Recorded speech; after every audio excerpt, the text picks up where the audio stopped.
우리에게 생명을 주시려고 이 땅에 오신 그리스도의 성탄이 얼마 남지 않았습니다. 그래서 오늘은 예수님께서 이 땅에 오신 이유에 대해서 도둑놈과 예수님이라는 제목을 가지고 같이 은혜 받도록 하겠습니다. 한번 따라 하십시다. 도둑놈과 예수님.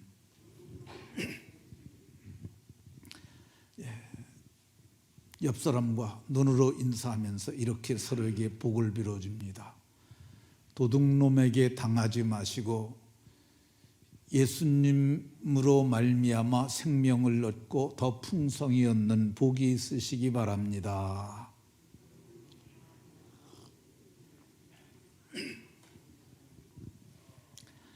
네, 도둑놈에게 당하지 마시고 예수님으로 말미암아 생명을 얻고 더 풍성히 얻는 복이 모두에게 있으시길 예수님 이름으로 축원합니다. 저 문 닫으셔도 돼요. 저 뒤에 누가 열어놨나? 왜 닫으셔도 되냐면은 장갑을 나눠드린 거는 문을 열 때 쓰라고 그런 겁니다. 그러니까 문 닫으셔도 괜찮습니다. 장갑 다 한번 손 들어 보십시다. 못 받은 분 손 들어 보세요. 장갑 못 받은 분. 다 받으셨네요. 네. 오늘 말씀의 제목은 도둑놈과 예수님입니다. 어느 날 외출을 하고 집에 돌아왔더니 집안이 어수선해요. 이거 누가 다녀간 것 같은데 누군가 건드린 것 같다는 생각이 들어서 귀중품을 두었던 곳을 찾아보니까 귀중품이 없어요. 얼마나 당혹스럽고 그것이 분실된 것이라는 걸 알게 되면 얼마나 속상하겠어요. 또 내가 잠을 자고 있는데 밤에 기척이 있어서 눈을 떠보니까 번뜩이는 눈을 가지고 손에 칼 같은 걸 든 사람이 집안에 여러 가지 기물을 뒤지고 있다고 하는 걸 보면 얼마나 놀라겠어요. 경악할 일이지요. 그런데 우리나라에서 이 재물 때문에 일어나는 사고가 굉장히 많습니다. 지난달 19일에 대검찰청에서 보도한 보도에 따르면은 형법상 절도, 작물, 사기, 횡령, 배임, 손괴를 비롯해서 특정 경제, 범죄, 가중 처벌에 관한 법률로 재산 범죄로 구별될 수 있는 사건이 62만 7,558건이 발생을 했어요. 이게 지난해에 발생한 거야. 그러니까 62만 건. 이거를 개인으로 나눠보게 되면 80명당 한 건씩 발생한 겁니다. 2인 가족이라고 친다면 40명당 한 건씩 재물 손괴나 절도 그런 사건을 당한 거야. 사기를 당하거나. 이 적은 숫자가 아닙니다. 오늘 우리가 봉독한 본문에서도 도둑이 누구에게나 찾아올 수 있을 것을 말씀하고 있어요. 10절에 도둑이 오는 것은 도둑이 온다고 얘기를 하고 있습니다. 도둑이 만약에 내게 온다면 무슨 일이 일어나겠어요? 도둑이 오면 도둑 맞죠. 도둑이 오는 거는 도둑질 하려고 하는 거니까. 어떤 분들이 아파트가 좋냐 단독주택이 좋냐 얘기하며 논쟁하는 걸 들었어요. 어떤 사람들은 아파트가 좋다고, 근데 어떤 사람은 단독주택이 좋다고 논쟁할 만하죠. 근데 한 여자 성도님이 그랬어요. 내가 단독에 살면서 세 번 도둑 맞았는데 그 다음부터는 단독에 살 마음이 싹 없어졌다고. 근데 도둑 맞게 되면 그 대신 아파트는 정말 출입문만 잠그면 그래도 좀 안전하지 않습니까? 집이 나쁜 게 아니라 도둑놈이 나쁜 거죠. 오늘 우리가 봉독한 본문을 보게 되면 도둑이 오는 곳은 도둑질 하려고 그런다고 그러잖아요. 그러니까 도둑 맞으면 참 마음 아프고 속상합니다. 도둑이 오면 도둑질만 할까? 아닙니다. 오늘 성경에 보면 도둑이 죽일 수도 있다고 얘기를 합니다. 실제로 지난 3월 달에 3월 14일에 동두천에서 살인사건이 일어났어요. 근데 그게 살인사건이 도둑으로 말미암아 시작된 거야. 월급을 180만 원을 받는 한 근로자가 그거를 3일 만에 다 탕진을 했어요. 근데 그 돈으로 써야 될 때가 있는데 이게 술 먹고 방탕해서 다 써버렸으니까 180만 원을 어디서 구해야 되는데 구할 데가 없는 거야. 그래서 이 할머니가 살고 있는 집을 밤에 들어가서 도둑질하기로 결심을 합니다. 그리고 새벽 3시 반에 그 집에 들어갔어요. 근데 할머니가 이 새벽 3시 반에 문을 열고 들어오는 소리를 듣고 그냥 잤어야 되는데, 아니 자는 척이라도 했어야 되는데 벌떡 일어나갖고 누구냐 그랬어요. 근데 이게 도둑놈이 내가 정체가 탄로날 것 같다가 생각이 들고, 정체가 탄로나게 되면 내가 수사를 받게 되고 내 처지가 말이 아니겠구나 생각을 해서 가지고 있던 칼로다 여러 군데를 찔렀어요. 그래서 그 할머니가 죽었어요. 여러분들, 도둑 맞을 만큼 귀한 물건은 집에 두지 마시고 은행에다 두시고, 아주 귀한 것들은 그 사람들이 잡을 줄 수 없는 곳에 두세요. 그리고 도둑놈이 오잖아요. 그러면 낌새가 도둑 같으면은 이불을 팍 뒤집어 쓰고 그냥 괜찮은 척 하세요. 그거 도둑 맞아봤자 그거 얼마나 얼마나 맞겠어요. 그렇잖아요. 그 죽지 않았다고 쳐도 칼에 난자당하게 되면 그 인생이 뭐가 되겠어요. 그리고 꼭 내가 내가 어떻게 할머니가 도둑 잡겠어요. 그냥 자고 있다가 아침에 일어나면 경찰에 신고하면 경찰이 잡지. 그러니까 도둑이 오면 어떻게 하라? 자는 채 해라. 자는 채 하세요. 코를 더오라. 드르렁 드르렁 하고 맘대로 가져가세요. 도둑이 오면 도둑에게 도둑당할 수 있습니다. 그 사람은 그 할머니가 죽었는데도 경찰이 살인범으로 수사를 해서 그를 잡아갖고 지난달에 12월 8일에 25년의 징역형으로 확정이 돼서 징역 살게 됐어요. 그러니까 내가 자는 척했으면 그 사람은 살인범이 안 됐잖아요. 괜히 나서가지고 결국은 나는 죽고 그는 살인범이 됐으니까. 그러니까 도둑놈이 오면 여러분들 집에 별로 중요한 건 두지 마시고 자는 척 하시기 바랍니다. 도둑이 오면 어떤 일이 일어날까? 도둑이 오겠는데 이 악한 도둑이 오게 되면 멸망당할 수 있어요. 도둑이 오는 것은 멸망시키려는 것뿐이라고 얘기를 했잖아요. 본문에서 말씀하는 멸망시키는 도둑은 마귀예요. 마귀는 처음부터 살인한 자고 처음부터 그는 거짓말쟁이에요. 그래서 거짓의 아비라고 이렇게 부릅니다. 근데 이 마귀에 의해서 멸망당할 수 있어요. 멸망은 국가나 민족이 모조리 없어지는 게 멸망이에요. 멸망은 그래서 아주 끔찍한 거야. 근데 이 마귀에게 멸망당하는 건 어떤 거냐? 아주 참혹한 고난을 당하는데 몸과 영혼이 지옥에서 멸함을 당하는 거야. 참으로 마귀 때문에 이렇게 멸망당하는 것은 안타깝고 속상하고 비참한 일입니다. 그러면 멸망에 이르게 하도록 마귀가 쓰는 도둑놈이 어떤 놈일까?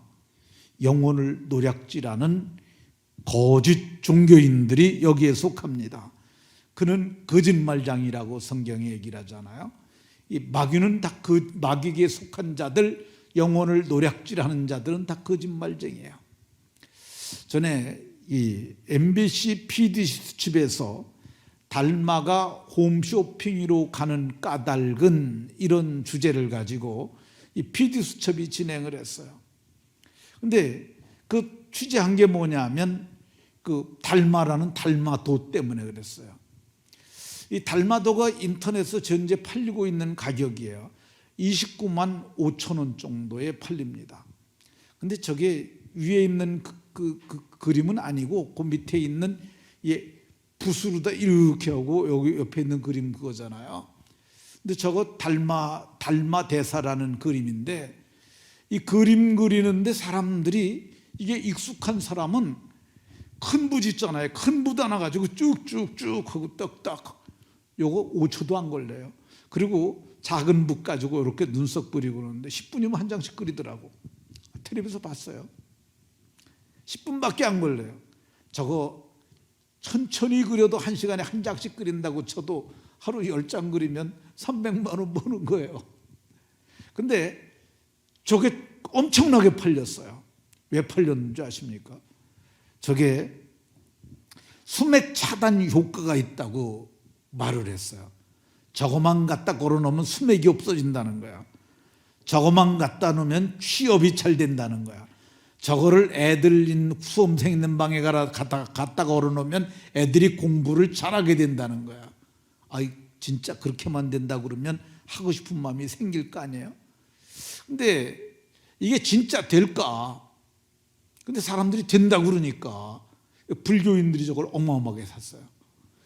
어떤 사람은 10장을 사서 300만 원어치를 산 사람도 있고 뭐 이렇게 많이들 샀어요. 근데 저 그림을 저렇게만 그리는 게 아니라 이렇게도 그리고 저렇게도 다 그려요. 그러다 보니까 이게 저게 엄청나게 많이 팔린 거야. 그래서 PD 수첩에서 진짜 수막 차단 효과가 있는지 한번 해보자. 그래서 가서 조사를 했어요. 그런데 수맥 차단 효과가 1도 없어요. 그게 사기친 거죠. 거짓말한 거죠. 그게 거짓말이라면은 나머지 것도 다 안 되는 거죠. 그냥 불신 불교인들의 마음을 이용해서 도둑질한 것이죠. 멸망에 이르게 하는 마귀가 쓰는 도둑놈들이 또 있는데 그게 어떤 거냐면 무당들이에요. 이 무당이 숫자가 엄청 많습니다. 2006년도에 대한경신협회라는 게 있는데 이 경신협회가 무당 모임인가 봐요. 근데 그때 그 사람들이 발표한 게 13만 명이라고 얘기를 했어요. 정확히 10년 지나가지고 10년 만에 7만 명이 늘었어요. 1년에 7천 명씩 늘은 거죠. 2016년에 20만 명을 넘어섰다고 얘기를 했어요. 무당이. 근데 지금은 2020년이잖아요. 이 4년을 더 하게 되면 2만 8천 명이 넘어가게 되면 23만 명 정도 무당이 지금 존재한다고 봐야 돼요. 근데 양주 시민이 몇 명인 줄 아십니까? 23만 명이에요. 그러니까 양주 시민만큼 무당이 많은 거야. 무지무지하게 많은 거예요. 중들이 뭐라고 그랬냐면 우리보다 2016년에 4배 많다고 그래. 승려가 5만인데 이 사람들 20만이니까 기독교의 목사들보다도 훨씬 더 많습니다. 무당이 굉장히 많아요. 근데 무당이 뭐 하는 사람들이냐? 점하는 귀신이 들려가지고 그 귀신의 힘으로 점치는 사람들이에요. 바울 사도가 사도행전 16장에 보면 점치는 귀신 들린 여종을 귀신을 빼냈던 사건이 있어요. 근데 귀신이 실제로 들어와요. 사람 속에 들어오게 되면 귀신이 말을 합니다. 그러니까 사람을 통해서 귀신이 말을 해요. 근데 그 귀신이 종류가 참 많아요. 그 귀신이 들어오게 되면 귀신의 지식으로 말을 합니다. 제가 참 이게 부끄러운 일인데 어떤 자매님이 귀신 들렸어요. 그러니까 멀쩡해요. 멀쩡할 땐. 그러니까 제가 손을 얹고 말을 했어요. 너 뭐냐? 그랬다면 귀신이래. 너 어떻게 된 귀신이야? 그랬더니 얼어 죽었대. 뭐 등등해서 귀신이 나오는데 그 자매가 제가 그랬어요. 귀신한테 이걸 물어봤어요. 야, 우리 교회 부흥하겠냐 그랬더니 인연이 그 귀신 들린 여자한테는 인연이 행전교회 주짓도를 금으로 놀려니라고 그러면서, 근데 이게 다 거짓말이야. 그게 뭐냐면 귀신의 말은 믿을 게 못 되는 거야. 근데 성경을 보게 되면 마지막 때가 되게 되면 미혹하는 영과 귀신의 가르침을 많은 사람들이 믿음에서 떠나서 따르게 된다고 얘기를 하고 있어요. 교회 다니는 사람들도 그 귀신의 가르침을 따를 수 있어요. 토정비결 보잖아요. 토정비결. 그거 토정비결 보는 거 귀신의 가르침을 따는 거야. 귀신의 교리를 따르는 거야. 사주 보는 것도 다 그런 것들입니다.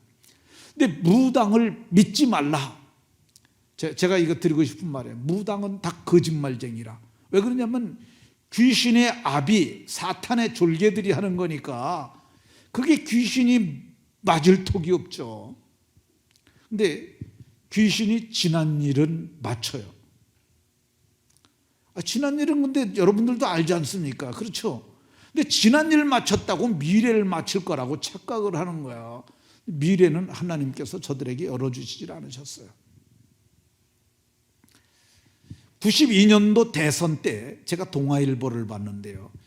양쪽 면에 후보 12명에 대한 이력이 나왔어요. 그리고 뭐 서울에 있는 용하다는 무속인, 역술인 다 나는 이 사람이 대통령 된다고 다 찍었어요.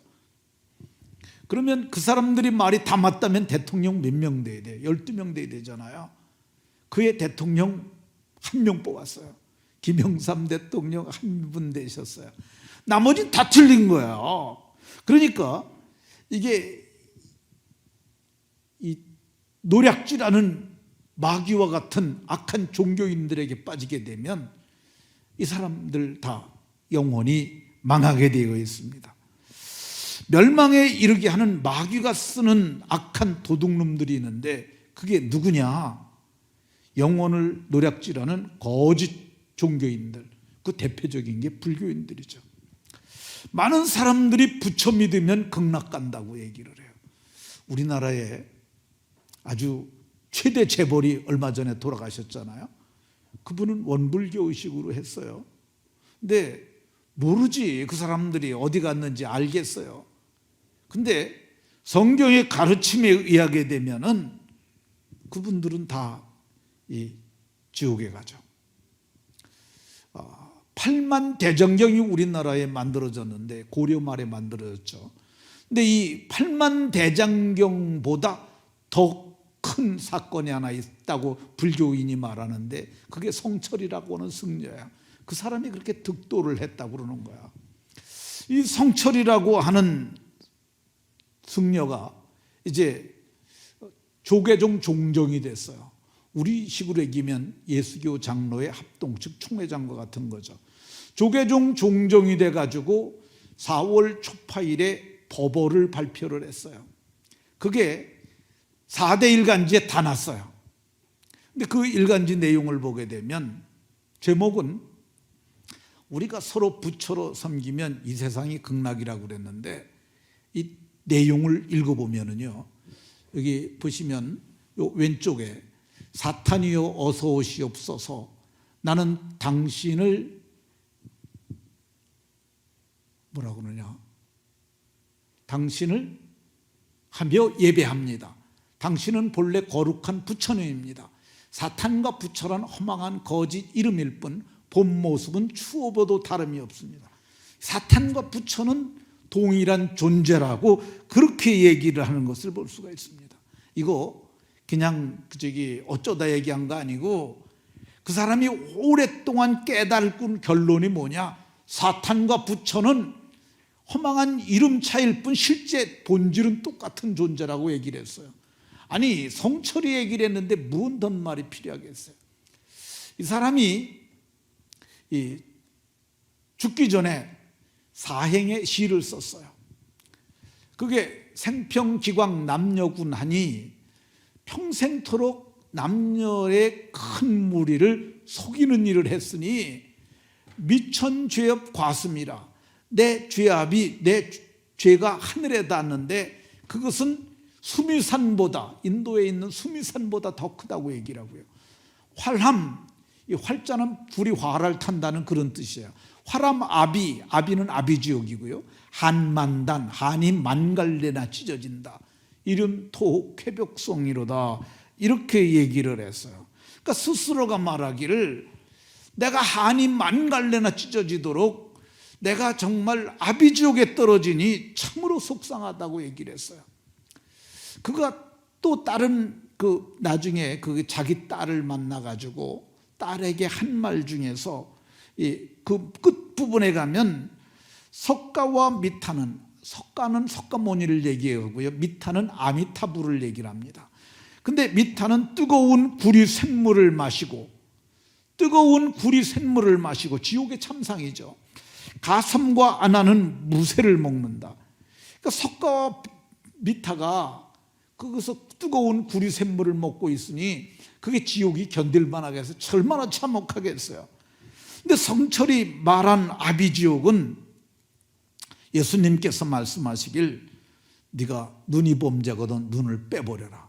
두 눈 가지고 지옥에 들어가는 것보다 눈 빼고 천국 들어가는 것이 낫다고 말씀하시면서 48절에는 거기는 구도지기도 죽지 않고 불도 꺼지지 않는다고 말씀하시고, 거기서 사람들이 불로써 소금치듯함을 받으리라. 근데 제가 이 말이 참 이해가 잘 안 갔어요. 불마다.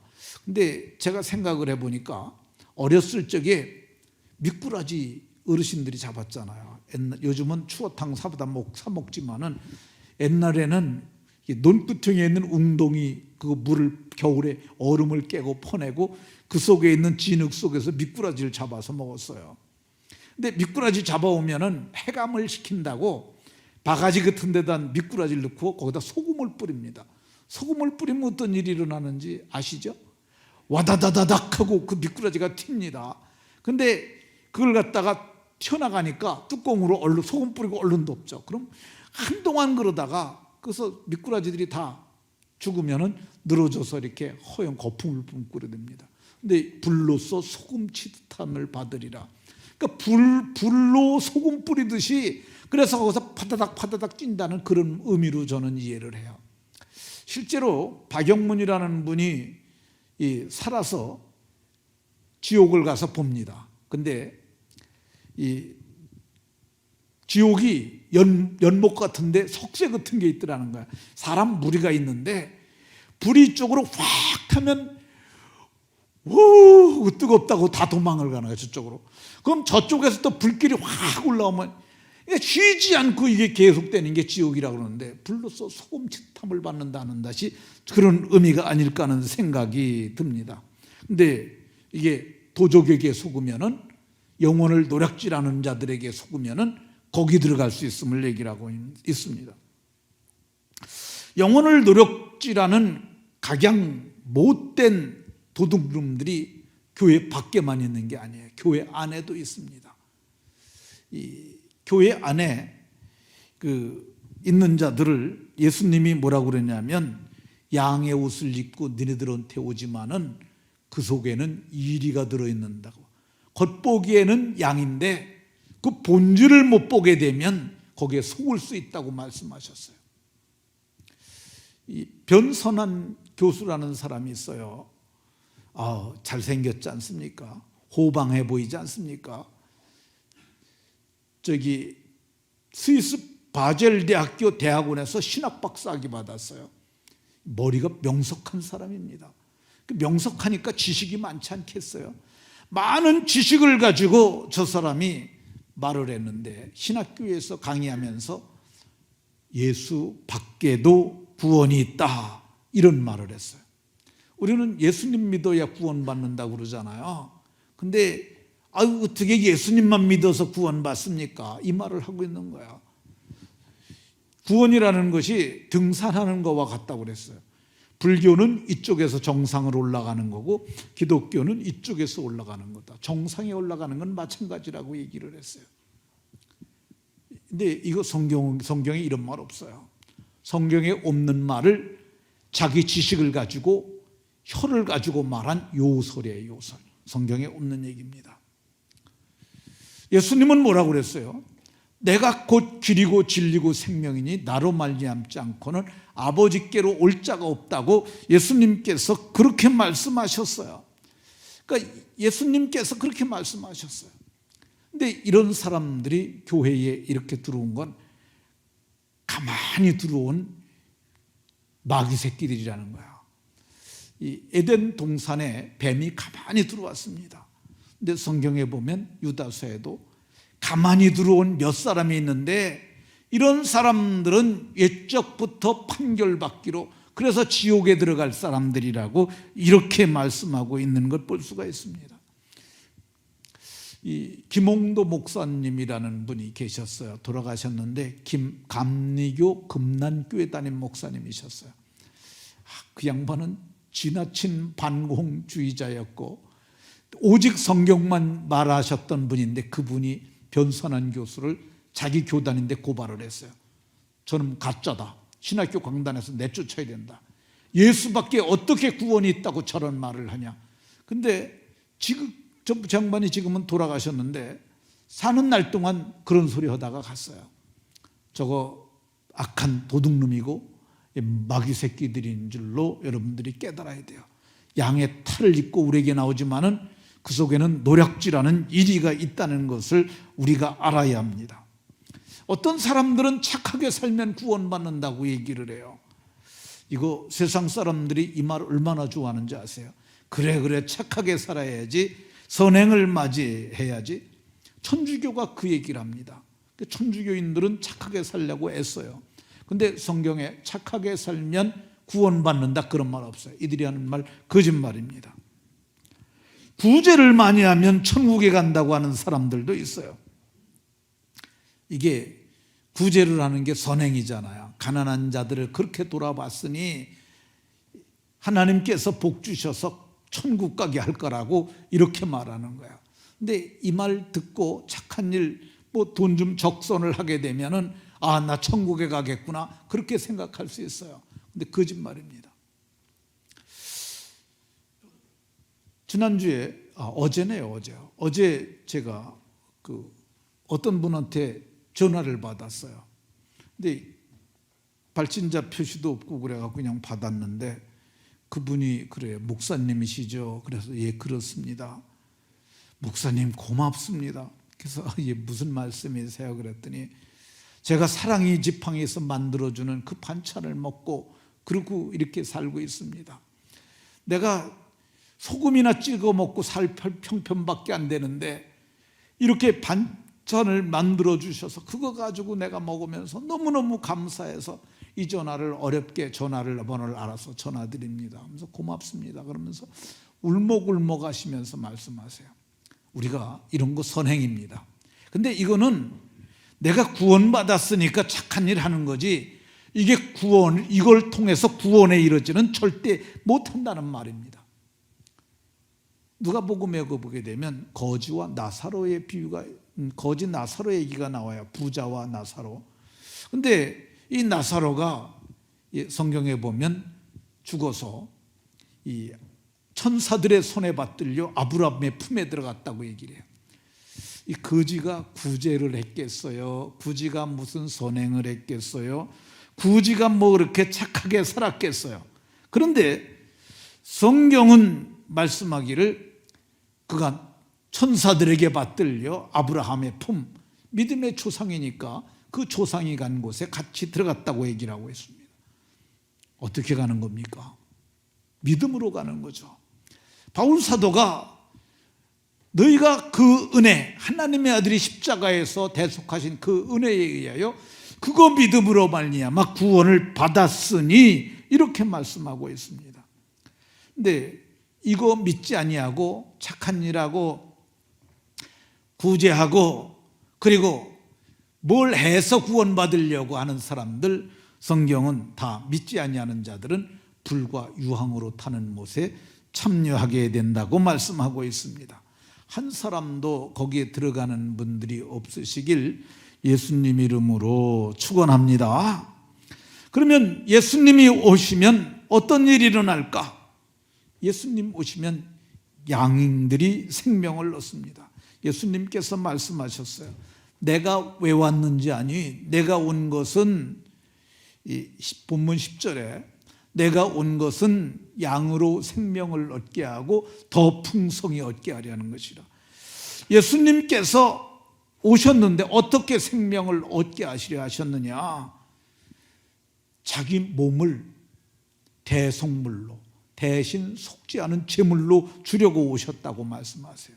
근데 말로만 그런 것이 아니라 그분께서 죄가 없으심에도 불구하고 세상 죄를 지시고 십자가에서 우리 죄를 대속하기 위하여 자기 몸을 주셨으니, 이렇게 말하는데, 개역 성경에서는 우리 죄를 대속하기 위해 자기 몸을 속전, 벌금으로 내주셨다는 그렇게 표현을 합니다.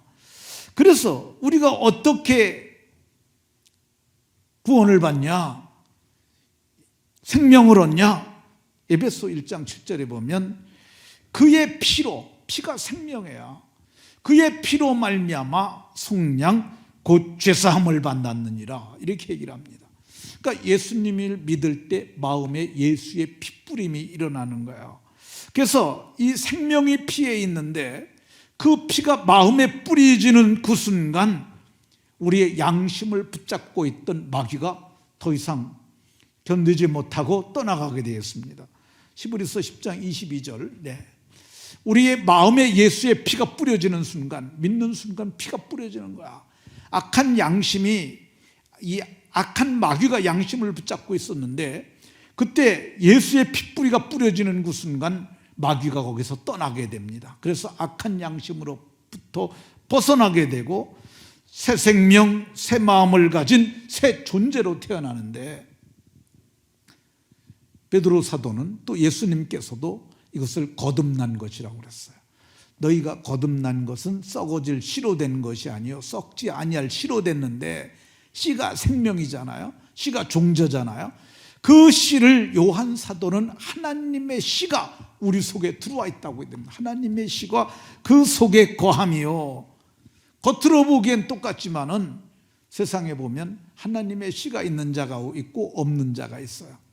씨가 있는 사람들은 뭐가 다르냐? 오늘 예배하는 것, 오늘 예배하는 사람, 집에서든지 여기서 예배하는 사람들은 다 하나님의 씨가 있는 사람들이에요. 씨가 없으면, 제가 유정란, 무정란 가지고 얘기하잖아요. 어미다 품에 넣어보면 20일이 지나면 그게 나는데, 결판이 나는데, 무정란은 곤달걀이 되고 유정란에서는 병아리가 나옵니다. 우리가 그래서 이렇게 하나님의 씨가 있는 자들은 마지막 날에 생명의 부활을 하고 영광에 참여하게 되는데, 예수님께서 우리를 위하여 생명주로 오셨는 줄로 믿으시기 바랍니다.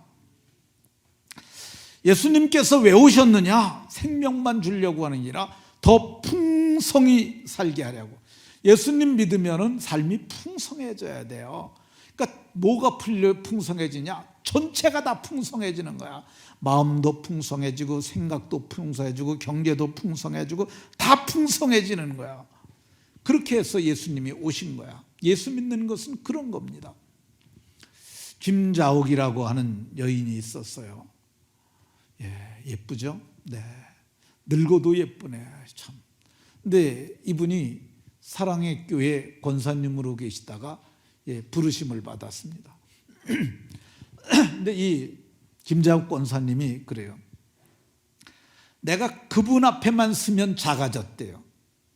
근데 그분은 자기보다 훨씬 더 이쁘고 자기보다 머리도 좋고 그래서 좋은 대학 나왔고 신랑도 명문대 교수하고 결혼을 했고 그리고 강남 좋은 아파트 살고 좋은 걸 다 가진 여자였어요. 근데 그게 누구냐? 자기 친누나였어요. 친언니. 자기 친언니인데 그렇게 모든 걸 다 가진 여자였어요. 근데 그 언니하고 가끔 얘기할 때면은 나는 왜 사는지 모르겠다고 그런 얘기를 둘이서 많이 했대. 근데 어느 날 늦은 시간에 언니가 전화를 했어요. 자옥아, 나 너무 외로워. 나 살고 싶지가 않아. 그래서 여러 말로 언니 그래도 언니만한 여자가 어디 있어, 살아야지. 근데 그 여자가 2주 뒤에 자살을 했습니다. 자기보다 모든 걸 더 가진 여자가 자살을 한 거야. 그때 자기도 언니 따라 죽고 싶은 마음이 많이 있었다는 거야. 근데 친구들이 그러더래요. 너 예수 믿으라고. 그래서 자기도 이러다간 언니처럼 죽을 것 같아갖고 그래서 사랑의 교회를 나갔다는 거야. 가서 예수님 믿고 성경 공부하면서 예수님에 대해서 알아가기 시작을 했어요. 그래서 그가 믿음을 갖게 됐어요. 그러면서 삶이 점점 풍성해지기 시작했어요. 그 여자가 이제 김자옥이라는 여자가 아주 이쁘고 연길절에서 한번 떴어요. 근데 결혼을 했는데 2년 만에 이혼했어요. 마지막에 어떻게 되냐면 정신병동에서 자기가 있었다고 그래요. 정신병동에서 있는데 해가 떴는지 날이 저물었는지 그걸 모르고 그러고 살았다는 거예요. 근데 자기가 예수님 믿고 새 삶을 살기 시작했다는 거야. 예수님 믿고 자기가 삶이 풍성해지기 시작했는데 정말 예수 잘 믿는 좋은 남자를 만났어요. 그 사람이 그 죽을 때까지 같이 살았던 남자예요. 무당이 자기한테 그랬다는 거야. 무당집에 갔더니 그물 보면서 그림을 무당이 신들려서 막대기를 긋더래. 이게 뭐예요 할머니? 그랬더니 이게 네 몸을 거쳐갈 남자 숫자라고 그랬다는 거야. 근데 예수 믿고 그런 거 하나도 없이 다 한 남편하고만 살았어요. 그리고 예수 믿고 구원받고 보니까 엄마 아버지가, 그래서 어머니 전도하고 아버지 전도했어요. 그리고 이 어머니 아버지가 이제 돌아가셨는데 꿈에 그냥 아름다운 꽃밭에 자기 어머니가 나타나가지고 손 흔들면서 자오가 네가 나 전도해서 여기 왔다고 그렇게 말씀하셨다는 거예요. 그리고 아기가 없었는데 산기도를 간다고 산기도 갈 사람들 신청하라고 그래갖고 자기가 산기도 신청을 했다는 거예요. 근데 왜 신청했냐면 아들 달라고 그러려고, 애 하나 달라고. 산에 가서 기도를 했는데 그 산기도 갔다 와갖고 아기가 생겨갖고 아들을 하나 낳았어요. 아주 잘생긴 아들을 하나 낳았어요. 그리고 삶이 풍성해지기 시작하는데 모든 것에 부족함이 없도록, 그리고 하나님께서 그를 높여주시고 존귀케 하시고 때가 되니까 하나님이 불러가셨어요. 그러니까 예수님 믿으면 풍성하게 되는 줄로 믿으시기 바랍니다. 예수님 믿게 되게 되면 성경은 뭐라고 말씀하냐면 현세에서 100배의 복을 주시겠다고 말씀하세요. 여기 집, 형제, 자매, 어머니, 자식, 전토 모두 100배로. 100배는 기적의 복이에요. 상상도 못할 정도로 복을 주시겠다는 거예요. 우리나라는 사실 정말 찢어지게 가난하게 그리고 고난으로 살았어요. 2조 중종 때 그 호구 조사를 한 통계가 있어요. 인터넷에서 보았는데 그때 당시 중종 38년인 1543년에 조선의 총인구는 416만 2021명이었어요. 416만, 500만 명이 안 됐어요. 84만 명이 부족했어요. 근데 1592년에 임진왜란이 일어났습니다. 그러니까 임진왜란이 일어나기 50년 전에 416만 명밖에 안 됐어요. 남북한 땅을 다 가지고 400만 명이 못 먹고 살았어요. 땅은 지금보다도, 지금 인구로 나누면 20배, 인구는 20배 적고 땅은 지금 인구 대비로면 20배 많은 거야. 근데 지금 우리 어떻습니까? 남한 인구가 5,200만에서 조금 빠져요 지금. 그 5천만이 넘어요. 그렇게 따지면은 400만에 13배 정도 돼요. 5,200만이면. 근데 그렇게 많은 인구가 살면서도 지금 아침 먹기 싫어서 안 먹은 사람 말고 쌀이 없어서 못 먹고 오신 분들이 있으세요? 다 잘 먹고 살잖아요. 북한이 그들이 그렇게 원했던 게 뭐냐면 김일성이가 원했던 게 이밥에 고깃국, 인민을 이밥에 고깃국으로. 여러분들 이밥에 고깃국 해준다고 오라고 그러면 여러분들 가시겠어요? 아유 그거 뭐지, 이밥은 날마다 먹는 게 이밥이고 고깃국은 뭐 소고기국 별것도 아닌 놈이고 다 그러잖아요. 이렇게 잘 살게 됐는데 그게 언제부터 그렇게 됐냐? 교회가 성장한 게 60년대, 70년대, 80년대야. 그게 교회가 급속도로 성장합니다. 그때 경제 성장도 정비례해서 일어났어요. 그러니까 교회와 경제 성장은 정비례해요. 여러분들이 신앙이 올곧고 믿음으로 살게 되면 당대의 여러분들에게도 하나님께서 100배로 갚아주실 줄로 믿으시기 바랍니다. 근데 이것뿐만 아니라 현세에서는 복을 누리고 내세에서는 영생을 얻는다고 말합니다. 영생 얻는 이유가 뭐냐? 그분께서 이루어 주신 대속의 대속을 믿는 거야.